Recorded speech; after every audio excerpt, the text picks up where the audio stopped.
Hipkins accountability and criminal liability.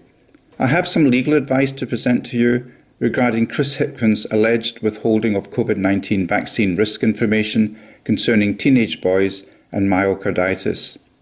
My question: what criminal liability, if any, could arise if an MP deliberately withheld information in 2021 indicating that a teenage boy faced an elevated risk of myocarditis from a second dose of the COVID-19 vaccine, and a teenager subsequently died from vaccine-associated myocarditis? 1. Most plausible criminal exposure. The offence most closely aligned with Hipkins' alleged case is misconduct in public office. This is a recognised common law crime in New Zealand, used when a public official abuses the powers or responsibilities of their office in a way serious enough to warrant criminal sanction. To establish this offence, the Crown must prove: 1. The accused was a public official. 2. They willfully misconducted themselves, meaning deliberate wrongdoing, not mere error. The misconduct represented a serious abuse of the public's trust. The behaviour was so serious that criminal punishment is justified.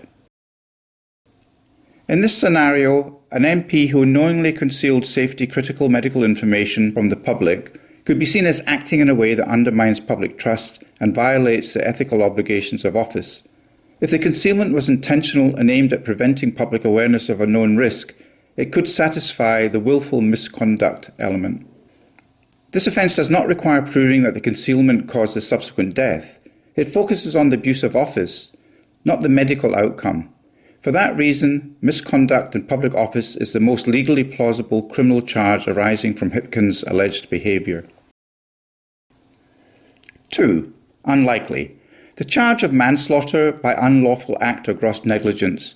Withholding information, even irresponsibly, is generally not a criminal act unless it violates a specific statute. Political decisions, even poor ones, are not automatically crimes. Without an underlying offence, this option fails at the first hurdle. 3. Extremely unlikely. The charge of murder or reckless homicide. Murder requires intent to kill or knowledge that the death was likely and proceeding anyway. Reckless homicide requires a similar mental state. Concealing information, even deliberately, does not meet these thresholds. There is no intent to kill, nor the level of subjective foresight required for reckless murder. Therefore, these charges are not realistically applicable. Conclusion. Based on the alleged facts, the most legally plausible criminal offence for an MP who deliberately withheld vaccine-related risk information is misconduct in public office. This offence captures intentional abuse of public trust without requiring proof that the concealment directly caused a death. It remains to be seen in due course if such charges will be applicable to Hipkins, Ardern, Bloomfield, Beryl and others.